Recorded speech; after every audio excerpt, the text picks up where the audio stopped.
할렐루야.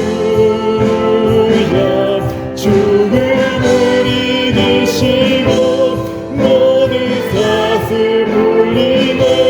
예수 이름 부를 때 예수 나의 참 소망. 할렐루야. 할렐루야. 날 자유케 하신 주. 할렐루야. 죽음을 이기시고 모든 사슬 풀리네.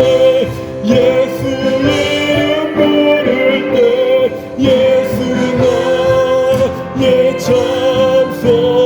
다시 한번 할렐루야. 할렐루야. 나 자유케 하신 주. 할렐루야. 죽음을 이기시고 모든 사슬 풀리네. 예수 이름 부를 때 예수 나의 참 소망.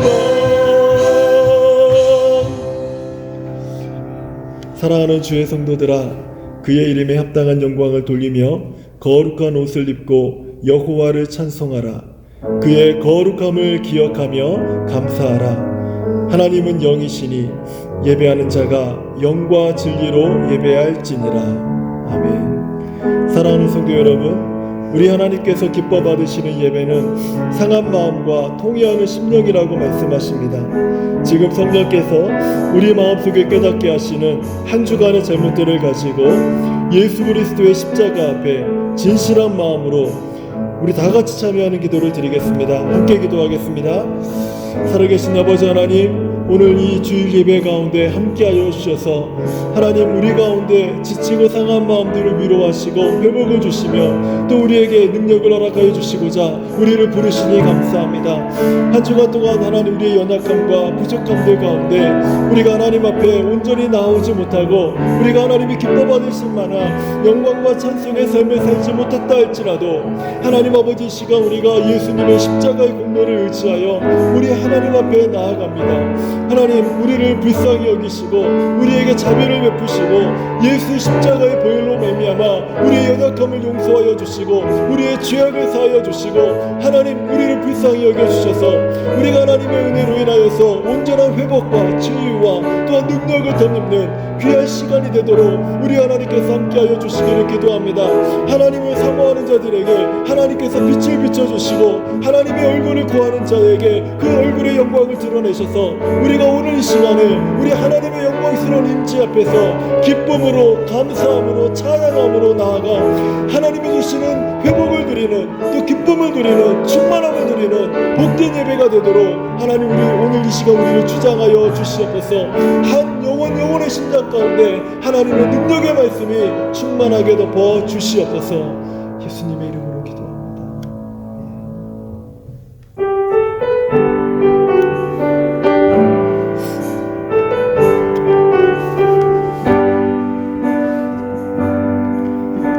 우리 모두 예배하는 자 되어 온전히 영과 진리로 주를 예배하자.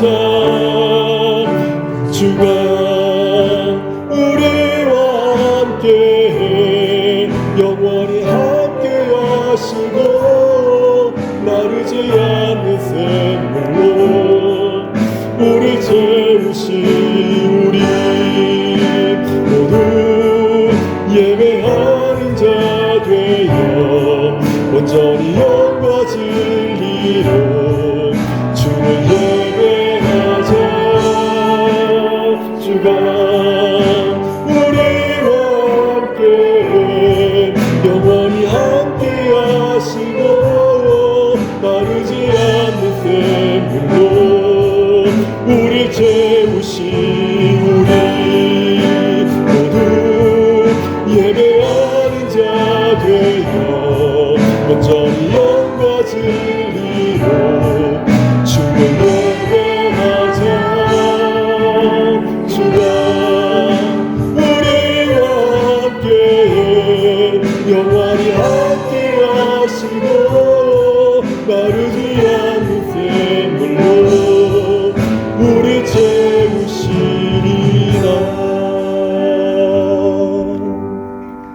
사도신경으로 우리의 신앙을 고백하겠습니다.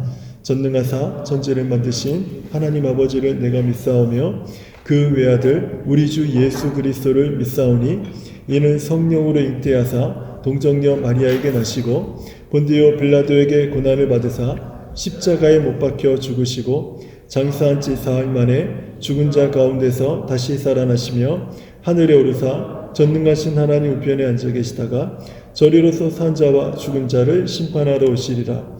성령을 믿사오며 거룩한 공예와 성도가 서로 교통하는 것과 죄를 사하여 주시는 것과 몸이 다시 사는 것과 영원히 사는 것을 믿사옵나이다. 아멘.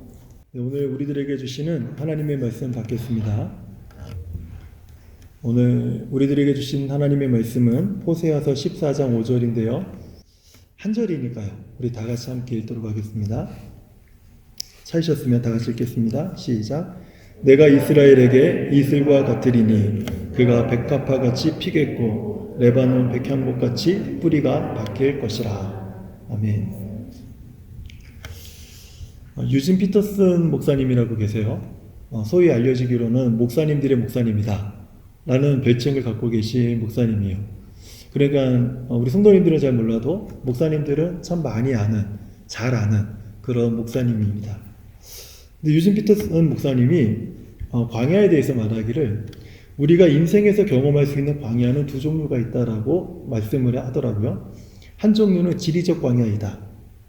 저는 이 지리적 광야를 어떻게 좀 전달하고 싶으냐면 성경의 땅에 있는 광야, 그렇게 좀 말씀드리고 싶어요. 다른 한 종류의 광야가 있는데 상황적 광야다. 이것은 우리의 삶이 지리적인 광야 속에 있지는 않지만 우리의 상황이 마치 광야처럼 메마르고 척박하고 험악한 그런 환경에 놓일 때 우리는 광야와 같은 시간을 보낸다. 이렇게 고백을 하지 않습니까? 그래서 그런 광야를 상황적인 광야다. 이렇게 두 종류로 유진 피터슨 목사님이 구분을 하더라고요. 그런데 제가 이 말씀을 준비하다가 화면 한번 보여주시겠어요? 이진희 목사님이 쓰신 광야를 살다 라는 책이 있는데 그 책 그 첫 장을 넘기고요. 목차 앞에 보면은 이런 그림이 하나 나와요. 화면에 보이시는 저런 그림이요.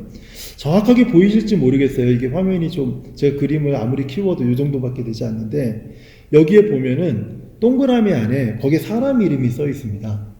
사람 이름. 저 동그라미가 뭐냐면 성경의 땅에서 언급되고 있는 광야들이에요. 광야들. 근데 그 땅 안에서 삶을 살았던 성경의 인물들을 그 안에다가 표기를 해놨더라고요. 그리고 제목을 뭐라고 써놨냐면 광야를 살아낸 하나님의 사람들, 이런 그 타이틀로 이렇게 그림을 하나 그려놨더라고요. 이 이미지가 참 흥미로워서 설교를 준비하다가 딱 멈추고 가만히 이 그림을 계속 들여다보게 됐어요. 이 그림에 등장하는 성경의 인물들은 유진 피터슨 목사님이 말했던 두 종류의 광야, 이 두 종류의 광야가 있다고 했는데 제가 가만히 생각을 해보니까 이 안에 기록되어 있는 인물들은요, 그 두 종류의 광야를 동시에 살았던 사람들이에요. 그러니까 지리적인 광야에서 환경적인 광야, 그러니까 상황적인 광야까지 동시에 경험한 사람들. 그러니까 얼마나 힘들고 얼마나 어려운 시간들을 정말 광야에서, 지리적 광야에서 상황적인 광야까지 얼마나 힘든 시간을 보냈을까 하는 그런 생각들이 절로 들더라고요. 이 중에 한 사람이었던 엘리야라고 하는 선지자가 있습니다. 제가 지난번 설교 때 잠깐 언급했던 선지자인데, 엘리야 선지자는 광야에 들어서자마자 하나님께 간청하는 기도를 드렸는데요. 그 기도문이 열왕기상 19장 4절에서 우리는 그 기도문을 들어볼 수가 있어요. 이렇게 기도를 했어요. 자기 자신은 광야로 들어가 죽기를 원하여 이르되, 이렇게 기도합니다. 여호와여 넉넉하오니 지금 내 생명을 거두시옵소서. 지금 내 생명을 거두시옵소서. 아니 얼마나 힘들면 그냥 선지자도 아닙니다. 엘리야 그러면 능력의 선지자예요. 이스라엘을 통틀어서 최고의 능력을 발휘했던, 하나님의 능력을 나타냈던 위대한 선지자인데, 그 선지자가 얼마나 힘들었으면 광야에 들어가서 하나님 충분합니다, 이제 저 죽여주세요, 이렇게까지 고백을 했을까, 이렇게까지 간구를 했을까 하는 생각이 들더라고요. 우리나라 옛말 중에 이런 말이 있습니다. 개똥밭에 굴러도 이승이 저승보다 낫다. 들어보셨습니까? 개똥밭에 굴러도 아무리 정말 밑바닥 같은 인생을 살아도 이승이 저승보다 낫다라는 거예요. 그러니까 사는 것이 죽는 것보다 나은 건데 엘리야 선지자는 얼마나 힘들었으면 아니요, 저는 사는 것보다 죽는 게 낫습니다, 이렇게 고백할 정도로 얼마나 고통스러웠으면 이런 고백을 했겠냐는 거예요. 사실 이런 탄식은요, 비단 엘리야뿐만 아니라 광야를 지나는 많은 사람들이 하는 탄식이기도 합니다. 이처럼 광야는 우리 인식에 어떤 그 부분이 자리 잡고 있냐면, 힘들다, 죽고 싶다, 이 고통을 끝낼 수 있는 방법은 없을까, 이런 인식이 광야 그러면 우리의 생각 속에 자리 잡고 있다는 거예요.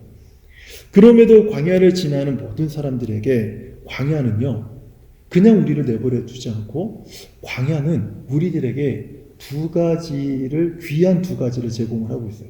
마치 선물과도 같은 걸. 광야에는 아무것도 없는 것 같지만, 그렇지만 광야를 지나는 모든 사람들에게 놀라운 선물 두 가지를 제공하고 있다는 거예요. 그 첫 번째로, 광야를 지나는 모든 성도들을 위해서 곳곳에 오아시스를 두었습니다. 광야에는 오아시스가 있어요.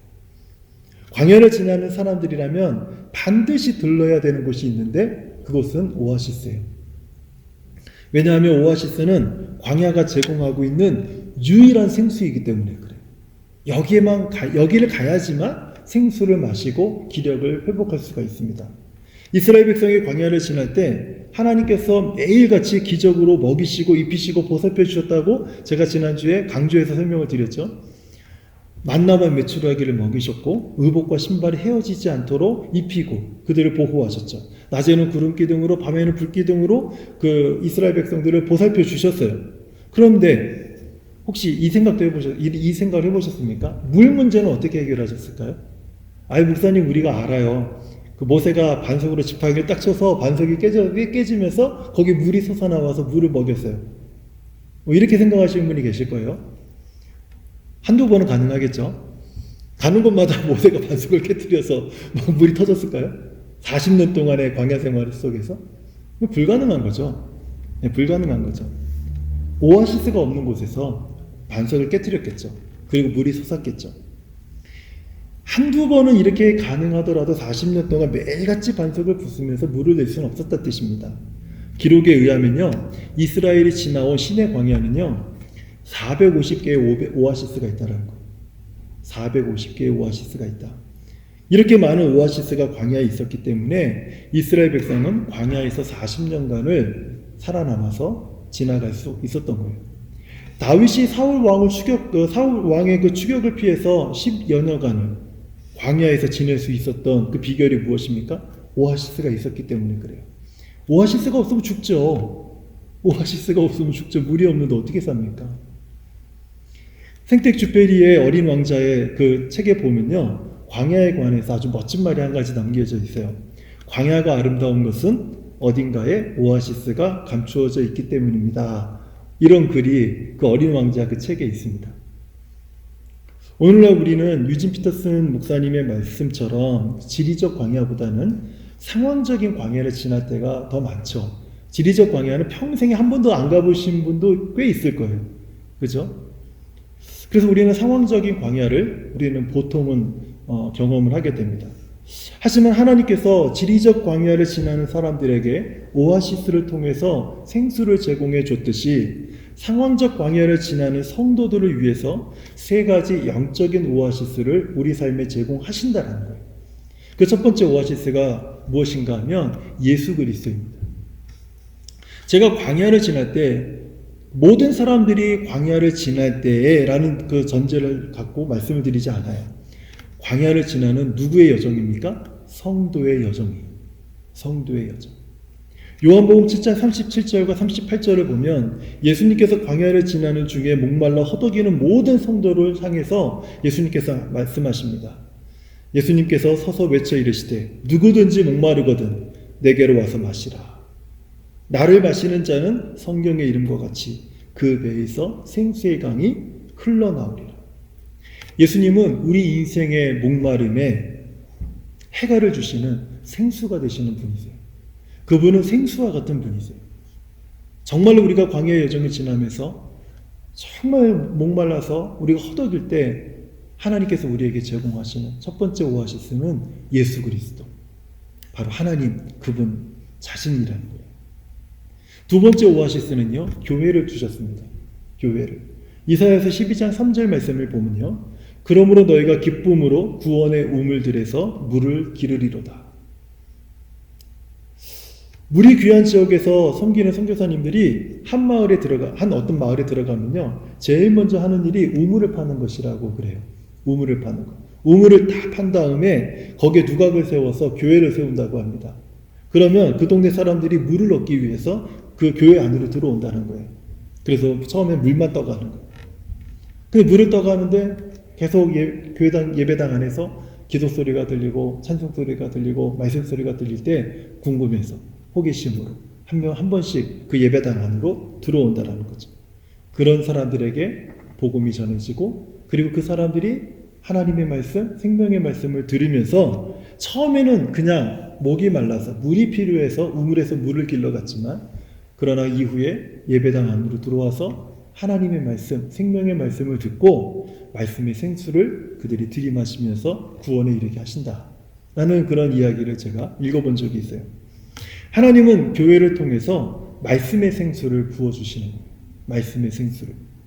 세 번째 오아시스는요, 주일 예배입니다. 주일 예배. 우리 성도들이 상황적 광야를 지나갈 때마다 하나님이 우리 곳곳에 두시는 이 오아시스, 그 중에 하나, 마지막으로 주일 예배예요. 주일 예배는 한 주간 단위로 우리가 지나갈 수 있는 오아시스입니다. 한 주간 단위로. 굉장히 귀하죠. 굉장히 귀한 거예요. 한 주간 학교에서 또는 직장에서 비즈니스로 또는 가정을 섬기느라 막 얼마나 분주합니까? 얼마나 몸이 지칩니까? 근데 그런 분주하고 지쳤던 몸을 좀 쉬고 싶은데 주일이 되면 오히려 조금 더 부지런하게 준비해야지만 교회에 나올 수 있는 그런 분들이 많아요. 그런 분들이 어떻게든 간에 교회에 나와서 하나님을 예배할 때, 우리는 주일 예배를 통해서 말씀의 생수, 또 은혜의 생수, 성령의 생수를 마시고 새 힘을 얻게 되는 거예요. 제가 우리 성도님들에게 여러 번 강조하면서 말씀을 드렸죠. 이 예배 시간, 주일 예배 시간에 가장 중요한 순서가 어떤 시간이라고요? 제가 여러 번 강조를 드렸는데 어떤 시간입니까? 설교 듣는 시간입니까? 뭐 이렇게 중요하겠어요. 지루하죠. 주일 예배를 통해서 가장 그 귀한 시간, 소중한 시간, 가장 중요한 시간, 어떤 시간이에요? 내가 은혜 받는 시간. 찬양을 통해서 은혜 받을 때 그때가 내게 가장 중요한 시간이에요. 말씀을 통해서 은혜가 되면 그 시간이 가장 중요한 시간이에요. 기도하는 가운데 내 영혼이 회복되면 그 기도하는 시간이 가장 내게 귀한 시간이에요. 누구를 만나서 기쁨의 교제를 나눌 때 그 교제가 만약에 나에게 가장 중요하다면 그 교제 시간이 이 주일 예배 안에서 가장 귀한 시간입니다. 무엇 하나가 가장 중요합니다. 이 예배 순서 중에서 이것이 가장 중요합니다. 말할 수 없어요. 그것을 통해서 내가 하나님을 만날 때, 하나님의 은혜를 받을 때, 내가 회복될 때, 내 영혼이 지친 영혼이 힘을 얻게 될 때, 그 순간이 예배에서 가장 중요한 시간이죠. 제 개인적인 간증을 좀 광야와 관련해서 좀 잠깐 드릴게요. 저희 아이들 엄마가 1년간 이제 암투병을 하면서 장례를 치르는 그 시간까지 제게는 모든 사람들 눈에는, 또 저뿐만 아니라 모든 사람들 눈에는, 저를 아는 모든 사람들, 저에게는 험악한 광야의 시간이었어요. 상황적인 광야죠. 이때 제가 개척을 한 상황이었는데, 그 동부에서 미시사가에서 그때 어떤 상황이었냐면요, 풀타임으로 아침 8시 반부터 오후 5시까지 일하고, 그런 상황에서 아침에 이른 아침과 퇴근 후에 아내를 간병하고, 토요일에는 종일 간병하고, 주일은 예배 후에 또 저녁 늦게까지 간병하고, 그렇게 하는 시간을 1년을 보냈어요. 이렇게 광야를 지나는 제게 하나님께서 제게 두신 오아시스가 있었는데 몇 개가 있었는지 아세요? 52개가 있었어요. 52개의 오아시스를 그 광야를 지나는 동안에 하나님이 제 삶에 두셨어요. 매주 토요일은 아내 옆에서 간병하면서 설교 준비를 해요. 네. 누가 오면 또 인사하고, 안 오면 설교 준비하다가, 또 힘들어하면 또 돌봐주다가, 뭐 하다가, 그리고 저녁 늦게까지 거기서 설교 준비를 합니다. 그리고 예배 준비를 다 해요. 그리고 매 주일 예배를 인도하면 그 주일 예배가 제게 오아시스였어요. 한 사람이 앉아있던, 두 사람이 앉아있던, 뭐 여러 가정이 앉아있던, 그건 별로 제게 중요한 일이 아니었어요. 그 예배를 준비하는 모든 열정은 그래야지 내가 사니까. 나를 위해서 준비하는 예배였어요. 네, 나를 위해서. 그래서 그 1년 동안 모든 주일 예배, 제가 준비하는 예배였지만 하나님은 그 준비하는 과정부터 드려진 예배까지가 마치 그 험악한 광야를 지나는 동안에 하나님은 제게 오아시스와 같은 그 시간을 제게 허락하셨던 거예요. 아내의 장례를 치른 후에 저는 그 광야의 여정이 이제 끝이 나는 줄 알았어요. 아내 없이 어린 두 딸을 돌보는 일이 이제 하나님께서 저를 더 깊은 광야로 이끌어가는 시간인지를 몰랐어요. 그럴 줄 알았으면 준비를 했겠죠. 앞에 1년은 누가 보더라도 광야예요. 그래서 준비가 됐어요. 그나마 너무너무 힘들어도 준비가 됐어요. 그런데 그 이후 3년은 그게 광야인지 몰랐어요. 근데 앞에 1년보다 더 혹독한 광야가 안에 있었던 거예요. 그곳으로 하나님이 저를 끌고 가시는. 3년의 시간 동안 딸들은 자라면서 사춘기를 보내고, 그리고 함께 힘든 시간을 보내겠는데 이루 말할 수 없는 시간을 보냈어요. 이 더 깊은 광야에서 하나님께서 제게 두신 오아시스가 몇 개였는지 아세요? 저를 살려내기 위해서. 오아시스가 제가 세봤더니 156개가 있더라고요. 매 주일 예배를 준비하고 똑같은 상황이에요. 상황은 하나도 바뀐 게 없어요. 오히려 더 힘든 그 상황 속에서 매주일 예배를 준비하고 예배하는 제게는 그 주일 예배가 오아시스였어요. 그 예배 때문에 제가 살았어요. 그 예배 때문에. 그래서 그 예배를 놓칠 수가 없는 거예요. 하나님은 이 광야 시간을 통해서 제게 주일 예배와 그 중요성을 깊이 인식시켜 주시기 시작을 했어요. 그래서 제 목회 철학 중에 제일 첫 번째가 무엇이냐면 예배. 예배는 너무너무 소중한 거예요. 전도사 시절부터 부목사 시절까지 예배는 저에게 일이었어요. 왜냐하면 섬겨야 되는 사람이니까. 그런데 그 광야 속에서 예배는 일이 아니라 내가 살아가는 이유이고 목적이 되는. 저는 우리 성도님들이 우리 주일 예배를 이와 같이 여겼으면 좋겠다 하는 바람으로 제가 목회하는 곳에서 가장 첫 번째, 제 목회 철학의 가장 첫 번째는 예배자가 되자. 그래서 제가 우리 교회 왔을 때도 제일 먼저 강조하고 또 강조하고 포기하지 않고 예배가 흐트러지고 그리고 예배가 느슨해지고 예배가 준비되지 않고 예배가 소홀히 되는 모든 부분들에 있어서는 굉장히 단호했던 거예요. 그거는 포기될 수 없었던 거예요. 주일 예배는요, 우리가 그냥 지나칠 수 없는 영적인 오아시스입니다.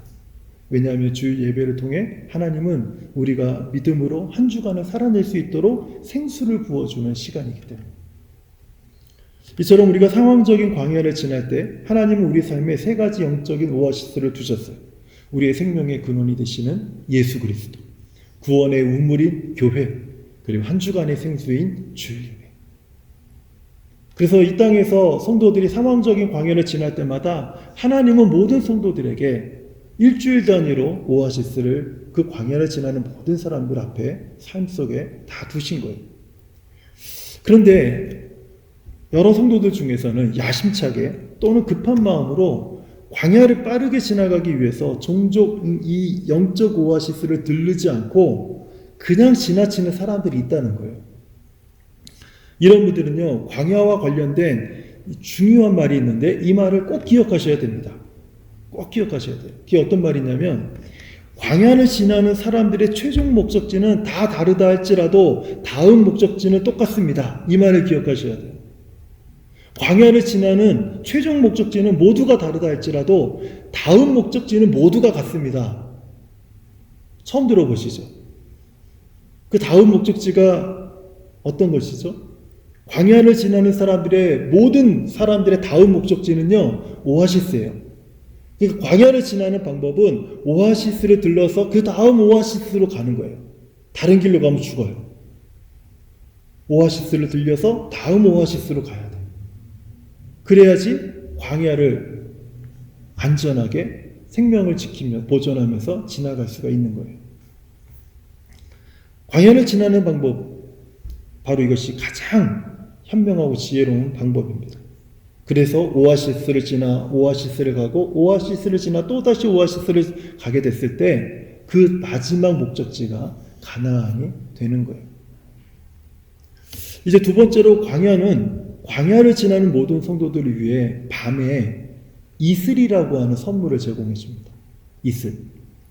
광야에는 비가 내리지 않아요. 그런데 매일 밤, 거의 매일 밤 이슬이 내립니다.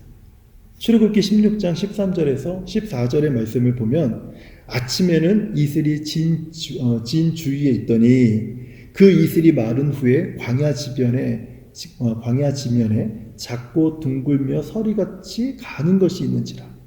다시 한번 잘 들어보세요. 아침에는 이슬이 진 주위에 있더니 그 이슬이 마른 후에 광야 지면에 작고 둥글며 서리같이 가는 것이 있는지라.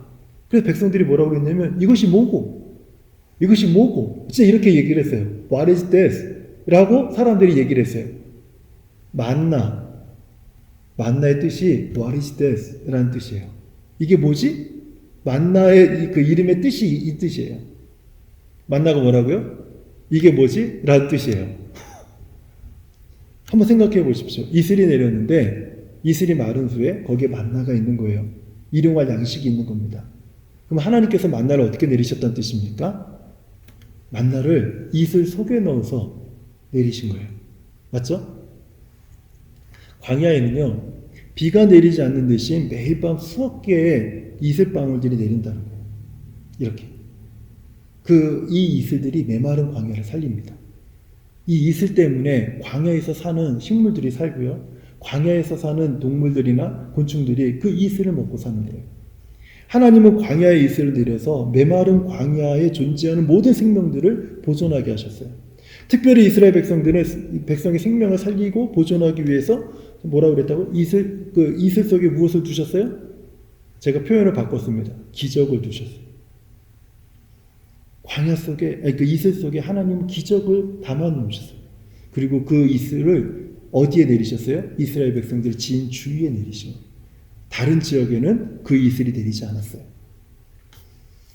백성들은 이른 아침마다 내려진 이슬로 인해서 광야에서 기르던 양과 같은 그런 짐승들을 생명을 살리고 보존하시는 하나님의 일반적인 은총을 보게 되는 거예요.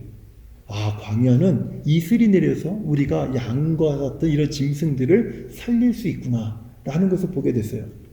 그리고 아침에 뜨는 햇빛이 이슬을 비추어서 이슬이 메마르기 시작하면 그때 비로소 백성들을 위한 하나님의 특별한 은혜를 매일같이 맛보면서 광야를 지났어요. 제가 설교를 준비하면서 이슬과 관련된 한 글을 보다가 여러분에게는 이것을 제가 그냥 그대로 한번 소개해 드리는 게 좋을 것 같아서 제가 한번 읽어 드릴게요. 광야를 읽다라는 책을 쓰신 이진희 목사님이 쓴 그 책에 보면 이런 글이 나와요. 이슬은 밤에만 내립니다. 인생의 어두운 밤을 지날 때 하나님은 우리에게 이슬 같은 은혜를 내려주십니다. 비는 하늘에서 요란하게 내리죠. 그러나 이슬은 소리 없이 내립니다. 언제 내리는지 또 모르게 내립니다. 하나님의 은혜도 이슬 같아서 우리도 모르는 사이에 우리에게 임합니다. 하나님은 은밀한 중에 우리에게 은혜를 베풀어 주십니다. 사실 광야를 지나가는 사람에게는요, 소리 없이 내리는 이슬은 감질나는 것입니다. 어떻게 보면 이게 뭐야? 이런 건 없어도 돼. 내게 필요한 건 이게 아니야. 하면서 그냥 치워버릴 수 있는 그런 것이 이슬과 같은 거죠. 이왕 내릴 거면 어떤 게 내려야 됩니까? 소낙비처럼, 장대비처럼 한 방에 그냥 쫙쫙 내려주는 그런 엄청난 양의 물이 필요한 거죠. 그런 비가 필요한 거죠. 우리가 은혜를 받아도 그런 은혜를 받아야지 이슬 같은 은혜를 받아서 무슨 우리가 이 상황을 극복할 수 있다 하는 그런 생각을 우리는 갖게 될 수 있어요. 근데 비가 소낙비처럼 내리면 흠뻑 젖어가지고 은혜를 받은 것 같죠. 근데 젖은 옷과 신발 때문에 광야의 여정을 지체하게 만들어요. 실제적으로 여행하는 길에 비를 맞는 것은 그렇게 좋지 않습니다. 그렇지 않겠어요? 등산할 때 비 맞고 등산하시는 분 봤어요? 이슬은 맞고 등산을 해도요, 비는 맞고 등산 못합니다.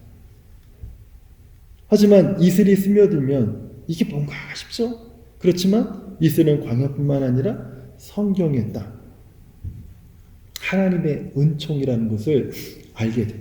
우리가 이슬이 내 삶에 막 스며들잖아요. 그러면 이슬이 스며드는 순간 성경의 땅, 그 땅은 살아나요. 이슬이 우리 성도들의, 광야를 지난 성도들의 삶에 스며들잖아요. 그러면 그 성도는 살아요. 그 성도는 살아요. 오늘 본문의 말씀 호세아 14장 5절 말씀을 제가 다시 한번 읽어드릴게요. 내가 이스라엘에게 이슬과 같으리니, 이슬과 같으리니 그가 백합화 같이 피겠고 레바논 백항목 같이 뿌리가 바뀔 것이라. 여러분, 하나님이 우리에게, 광야를 지난 성도들에게 이슬과 같은 은총을 내리시는데 어떻게 성도가 삽니까? 그 이유는 그 만나, 우리가 아까 앞에서 봤던 그 말씀에 있어요. 하나님은 그 이슬 속에 기적을 담아두십니다. 기적을 담아두십니다. 각자마다 우리가 똑같은 이슬을 맞는 것 같지만 그 이슬 안에 우리 하나님께서 공급하시는 기적이 다 달라요. 다 달라요. 그래서 사는 겁니다. 그리고 기적을 맛보고 사는 거예요. 우리가 생각하는 기적은 알라딘 램프의 요정, 알라딘에서 나오는 램프의 요정 지니와 같은 그런 어떤 무슨 마법과 같은 기적을 우리는 생각하며 살아갈지 모르지만, 하나님은 그것은 존재하지 않는 것이기 때문에 말씀하지 않는 거예요. 하지만 하나님은 우리에게 주실 수 있는 기적, 그게 무엇입니까? 내가 살 수 없는데 살 수 있게 하는 것. 그것을 은혜 속에 담아서 우리에게 주시는 거예요. 그래서 하나님의 은혜를 맛보면, 이래서 어떤 사람은 하나님의 은혜를 경험했다고 하는데, 내가 경험한 은혜와 이 사람이 경험한 은혜가 다 달라요. 왜 다릅니까? 그 은혜에 담긴 기적이 다르기 때문에 그래요. 그 기적의 내용이 다릅니다. 일반적인 땅은요, 큰 비가 내려야지 식물이 잘 자라고 열매가 잘 익잖아요. 그렇지만 성경의 땅은 달라요. 가물고 무더운 여름에도 나무들이 푸르고 잘 자라고 꽃들이 활짝 피우는 이유는 지난밤에 내린 이슬 때문에 그래요. 목사님, 겨우 그 이슬 때문에 그 식물들이 자란다고요? 예, 이스라엘 땅에 가보세요. 그러면 알아요. 지금도 이스라엘 땅에 가보면 그 이슬 때문에 식물이 자랍니다. 놀랍죠. 그래서 제가 성경의 땅이라고 얘기를 하고 있는 거예요. 성경의 땅이라. 하나님께서 이스라엘에게 이슬과 같으리니 라고 말씀하신 것은 이스라엘의 모든 필요를 공급하시겠다는 그 하나님의 약속이신 거죠. 그러므로 이 말씀은요, 이제 광야를 지나는 성도들에게 하나님께서 이슬과 같이 모든 필요를 공급하시겠다라는 약속의 말씀이 되는 거예요. 우리가 상황적인 광야를 지나고 있습니까? 그때 하나님은 우리에게 이슬을 내려주세요. 이슬을. 하나님께서는 광야를 지나는 성도들에게 공급하시는 것, 오아시스와 이슬, 이 두 가지. 이것은 사실 지리적인 광야에서 쉽게 발견할 수 있는 것들입니다. 그런데 이것을 통해서 상황적 광야를 지나는 성도들에게 하나님이 말씀하시고자 하는 게 무엇일까요? 하나님은 지리적 광야뿐만 아니라 상황적인 광야를 지나는 우리들에게 똑같은 영적인 오아시스와 영적인 이슬을 우리에게 내려주신다는 거예요. 오아시스는 무엇이라고요? 영적으로 예배와 깊은 관련이 있습니다. 예수 그리스도의 이름으로 나와 하나님의 교회, 하나님을 예배하는 교회에 나와 예수 그리스도의 이름으로 하나님의 은혜의 보좌 앞으로 나아가는 것.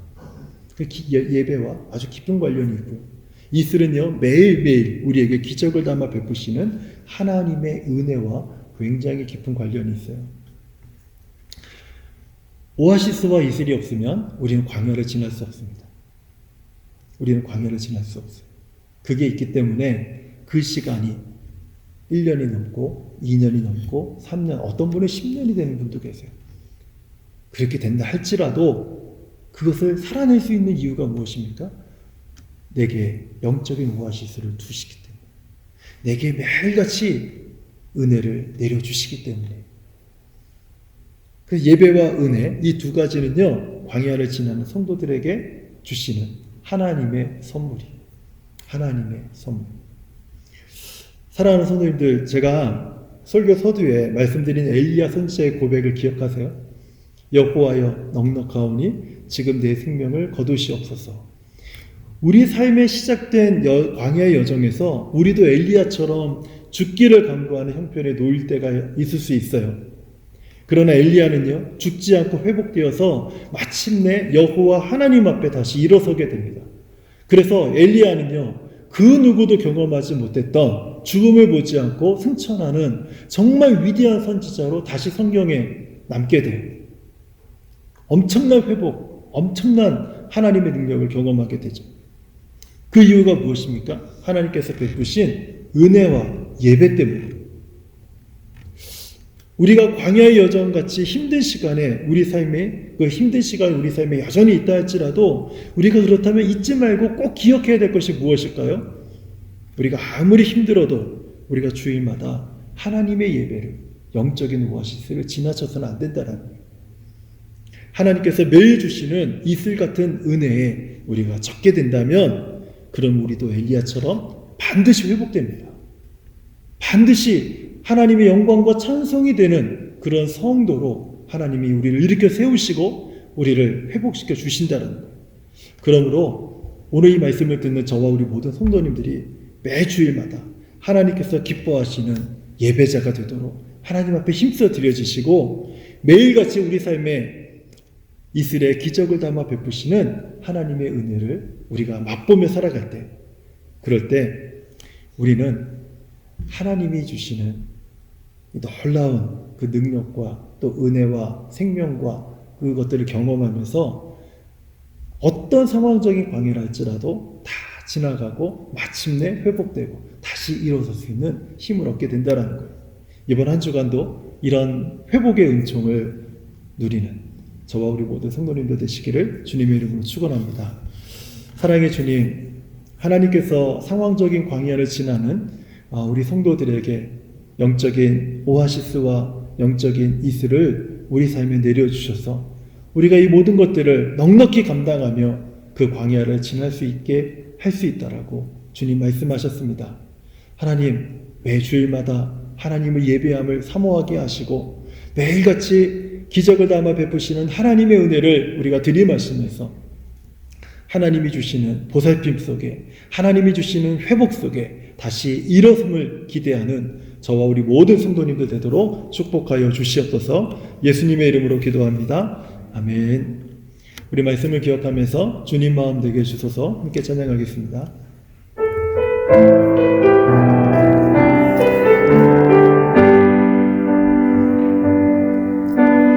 주님 마음 내게 주소서.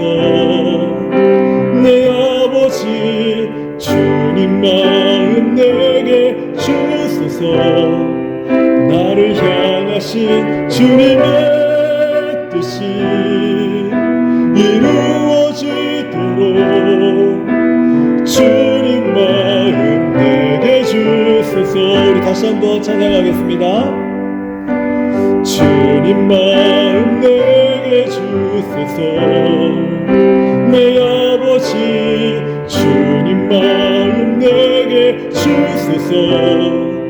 나를 향하신 주님의 뜻이 이루어지도록 주님 마음 내게 주소서.